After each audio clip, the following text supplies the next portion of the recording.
राधे राधे। आज के कथा प्रसंग में हम आपके सामने एक ऐसी देवी का चरित्र लेकर आए हैं जिसके बारे में बहुत ही कम लोगों को पता होगा, लेकिन वे सभी ये ज़रूर जानते हैं कि हमारे भारतवर्ष में एक ऐसी देवी हैं जो सिर्फ बालकों की देवी कही जाती हैं। हमारे भारतवर्ष में जितनी भी पूजा बालकों के लिए की जाती है, उन सब की अधिष्ठात्री एक ही देवी हैं। उनका नाम है षष्ठी देवी। इसलिए इनकी कथा अवश्य सुनना चाहिए, क्योंकि यही बालकों को दीर्घायु करती हैं, उनका भरण पोषण एवं उनकी रक्षा करती हैं। इसीलिए इस कथा को बहुत ही ध्यान से, प्रेम से और भक्ति से श्रवण कीजिए। नारद जी ने कहा, प्रभु, भगवती षष्ठी, मंगल चंडिका तथा देवी मनसा, ये देवियाँ मूल प्रकृति की कला मानी गई हैं। मैं अब इनके प्राकट्य का प्रसंग यथार्थ रूप से सुनना चाहता हूँ। भगवान नारायण कहते हैं, मुने, मूल प्रकृति के छठे अंश से प्रकट होने के कारण ये षष्ठी देवी कहलाती हैं। बालकों की ये अधिष्ठात्री देवी हैं। इन्हें विष्णु माया और बालदा भी कहा जाता है। मातृकाओं में देवसेना नाम से ये प्रसिद्ध हैं।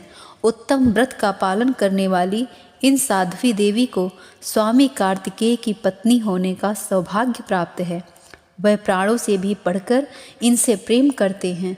बालकों को दीर्घायु बनाना तथा उनका भरण पोषण एवं रक्षण करना इनका स्वाभाविक गुण है। ये सिद्ध योगिनी देवी अपने योग के प्रभाव से बच्चों के पास सदा विराजमान रहती हैं। ब्राह्मण इनकी पूजा विधि के साथ ही यह एक उत्तम इतिहास सुनो। पुत्र प्रदान करने वाला यह परम सुखदायी उपाख्यान धर्मदेव के मुख से मैंने सुना है। प्रियव्रत नाम से प्रसिद्ध एक राजा हो चुके हैं। उनके पिता का नाम था स्वयंभू मनु। प्रियव्रत योगी राज होने के कारण विवाह करना नहीं चाहते थे। तपस्या में उनकी विशेष रुचि थी, परंतु ब्रह्मा जी की आज्ञा तथा सत प्रयत्न के प्रभाव से उन्होंने विवाह कर लिया। मुने, विवाह के बाद सुदीर्घ काल तक उन्हें कोई भी संतान नहीं हो सकी। तब कश्यप जी ने उनसे पुत्रेष्ट यज्ञ कराया। राजा की प्रेयसी भार्या का नाम मालिनी था। सुनने ने उन्हें चारु प्रदान किया। वह चरु भक्षण करने के पश्चात रानी मालिनी गर्भवती होगी। तत्पश्चात सुवर्ण के समान प्रतिभा वाले एक कुमार की उत्पत्ति हुई, परंतु संपूर्ण अंगों से संपन्न वह कुमार मरा हुआ था। उसकी आंखें उलट चुकी थीं। उसे देखकर समस्त नारियां तथा बांधवों की स्त्रियां भी रो पड़ी। पुत्र के असह्य शोक के कारण माता को मूर्छा आ गई। मुने, राजा प्रियव्रत उस मृत बालक को लेकर शमशान में गए। उस एकांत भूमि में पुत्र को छाती से चिपकाकर आंखों से आंसुओं की धारा बहाने लगे। इतने में उन्हें वहां एक दिव्य विमान दिखाई पड़ा। शुद्ध स्फटिक मणि के समान चमकने वाला वह विमान अमूल्य रत्नों से बना था। तेज से जगमगाते हुए उस विमान की रेशमी वस्त्रों से अनुपम शोभा हो रही थी। अनेक प्रकार के अद्भुत चित्रों से वह विभूषित था। पुष्पों की माला से वह सुसज्जित था। उसी पर बैठी हुई मन को मुग्ध करने वाली एक परम सुंदरी देवी को राजा प्रियव्रत ने देखा। श्वेत चंपा के फूल के समान उनका उज्ज्वल वर्ण था। सदा सुस्थिर तारुण्य से शोभा पाने वाली वह देवी मुस्कुरा रही थी। उनके मुख पर प्रसन्नता छाई थी। रत्नमय भूषण उनकी छवि बढ़ाए हुए थे। योग शास्त्र में पारंगत वह देवी भक्तों पर अनुग्रह करने के लिए आतुर थीं। ऐसा जान पड़ता था मानो वे मूर्तिमती कृपा ही हों।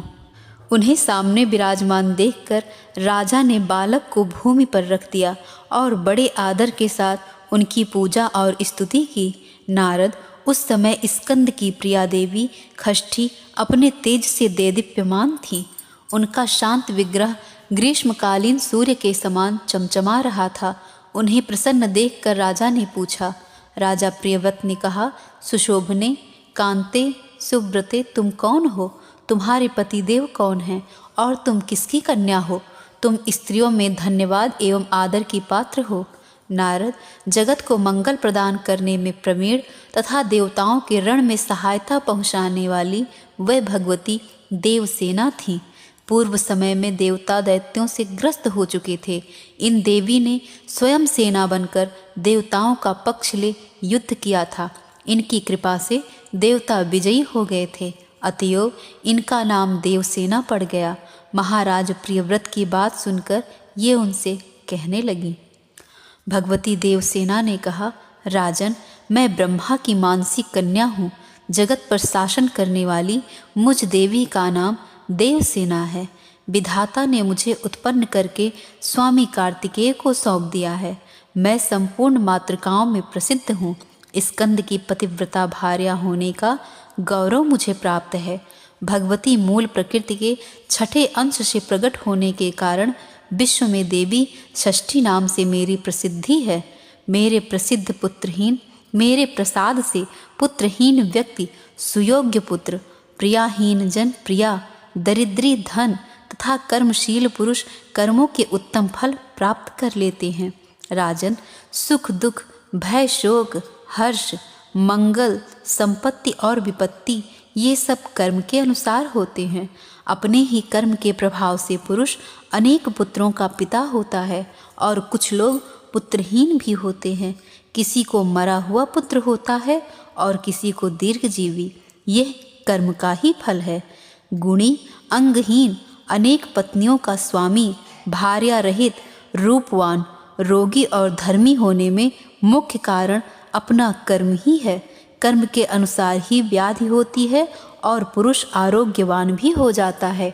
अतएव राजन, कर्म सबसे बलवान है, यह बात श्रुति में कही गई है। मुने, इस प्रकार कहकर देवी षष्ठी ने उस बालक को उठा लिया। मुने, इस प्रकार कहकर देवी षष्ठी ने उस बालक को उठा लिया और अपने महान ज्ञान के प्रभाव से खेल खेल में ही उसे पुनः जीवित कर दिया। अब राजा ने देखा तो सुवर्ण के समान प्रतिभा वाला वह बालक हंस रहा था। अभी महाराज प्रियव्रत उस बालक की ओर देख ही रहे थे कि देवी देवसेना उस बालक को लेकर आकाश में जाने को तैयार हो गई। ब्राह्मण, यह देख राजा के कंठ, ओष्ठ और तालु सूख गए। उन्होंने पुनः देवी की स्तुति की। तब संतुष्ट हुई देवी ने राजा से कर्म निर्मित वेदोक्त वचन कहा। देवी ने कहा, तुम स्वयंभू मनु के पुत्र हो। त्रिलोकी में तुम्हारा शासन चलता है। तुम सर्वत्र मेरी पूजा कराओ और स्वयं भी करो, तब मैं तुम्हें कमल के समान मुख वाला ये मनोहर पुत्र प्रदान करूंगी। इसका नाम सुव्रत होगा। इसमें सभी गुण और विवेक शक्ति विद्यमान रहेंगी। यह भगवान नारायण का कलावतार तथा प्रधान योगी होगा। इसे पूर्व जन्म की बातें याद रहेंगी। क्षत्रियों में श्रेष्ठ यह बालक 100 अश्वमेध यज्ञ करेगा। सभी इसका सम्मान करेंगे। उत्तम बल से संपन्न होने के कारण यह ऐसी शोभा पाएगा जैसे लाखों हाथियों में सिंह। यह धनी, गुणी, शुद्ध, विद्वानों का प्रेम भाजन तथा योगियों, ज्ञानियों एवं तपस्वियों का सिद्ध रूप होगा। त्रिलोकी में इसकी कीर्ति फैल जाएगी। यह सबको सब संपत्ति प्रदान कर सकेगा। इस प्रकार कहने के पश्चात भगवती देवसेना ने उन्हें वह पुत्र दे दिया। राजा प्रियव्रत ने पूजा की सभी बातें स्वीकार कर ली। यों भगवती देवसेना ने उन्हें उत्तम वर दे स्वर्ग के लिए प्रस्थान किया। राजा भी प्रसन्न मन होकर मंत्रियों के साथ अपने घर लौट आए। आकर पुत्र विषयक वृत्तांत सबसे कह सुनाया। नारद यह प्रिय वचन सुनकर स्त्री और पुरुष सब के सब परम संतुष्ट हो गए।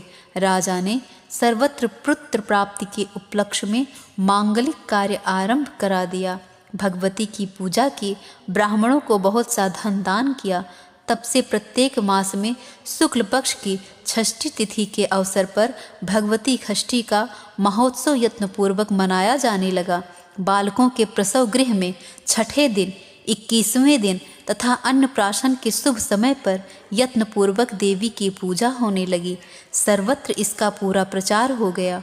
स्वयं राजा प्रियव्रत भी पूजा करते थे।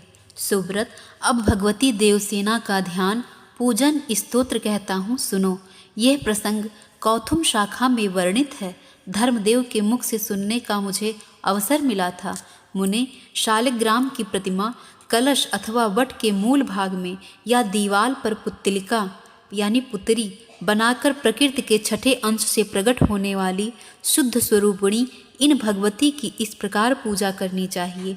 विद्वान पुरुष इनका इस प्रकार ध्यान करे। सुंदर पुत्र, कल्याण तथा दया प्रदान करने वाली ये देवी जगत की माता हैं। श्वेत चंपक के समान इनका वर्ण है। रत्नमय भूषणों से ये अलंकृत हैं। इन परम पवित्र स्वरूपणी भगवती देवसेना की मैं उपासना करता हूँ। विद्वान पुरुष यों ध्यान करने के पश्चात भगवती को पुष्पांजलि समर्पित करें। पुनः ध्यान करके मूल मंत्र से इन साध्वी देवी की पूजा करने का विधान है। पाद्य, अर्घ्य, आचमन्य, गंध, पुष्प, दीप, विविध प्रकार के नैवेद्य तथा सुंदर फल द्वारा भगवती की पूजा करनी चाहिए। उपचार अर्पण करने के पूर्व ओम ह्रीं खष्टी देव्ये स्वाहा इस मंत्र का उच्चारण करना विहित है।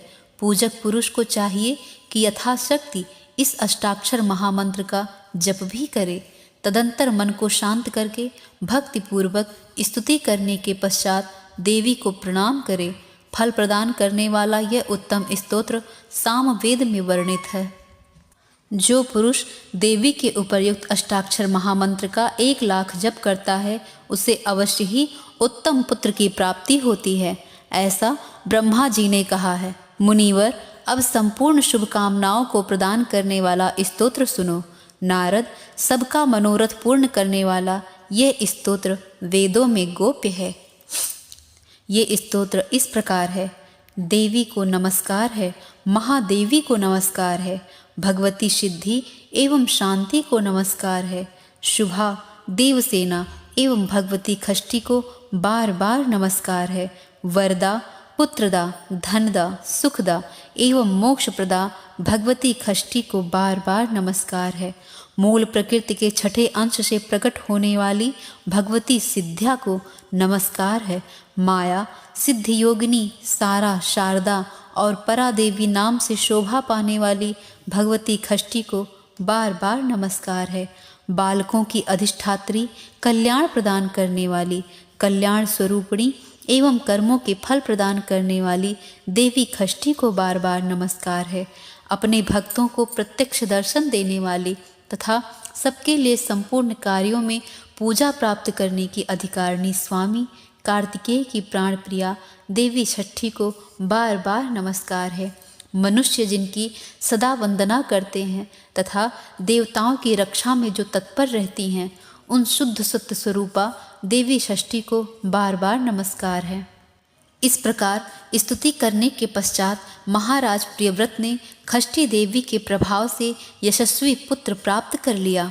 ब्राह्मण, जो पुरुष भगवती छठी के इस स्तोत्र को 1 वर्ष तक श्रवण करता है, वह यदि अपुत्री हो तो दीर्घजीवी सुंदर पुत्र प्राप्त कर लेता है। जो 1 वर्ष तक भक्तिपूर्वक देवी की पूजा करने के इनका यह स्तोत्र सुनता है, उसके संपूर्ण पाप विलीन हो जाते हैं। महान वंध्या भी इसके प्रसाद से संतान प्रसव करने की योग्यता प्राप्त कर लेती है। वह भगवती देवसेना की कृपा से गुणी, विद्वान, यशस्वी, दीर्घायु एवं श्रेष्ठ पुत्र की जननी होती है। काकवंध्या अथवा मृतवत्सा नारी 1 वर्ष तक इसका श्रवण करने के फलस्वरूप भगवती छठी के प्रभाव से पुत्रवती हो जाती है। यदि बालक को रोग हो जाए तो उसके माता पिता 1 मास तक इस स्तोत्र का श्रवण करें तो छठी देवी की कृपा से उस बालक की व्याधि शांत हो जाती है। श्री ब्रह्मवैवर्त पुराण के प्रकृति खंड में देवी छठी का ये अंक यहीं समाप्त होता है। अब अगले अंक में हम श्रवण करेंगे भगवती मंगल चंडी और मनसा देवी का दिव्य रहस्यमय उपाख्यान। तब तक के लिए राधे राधे।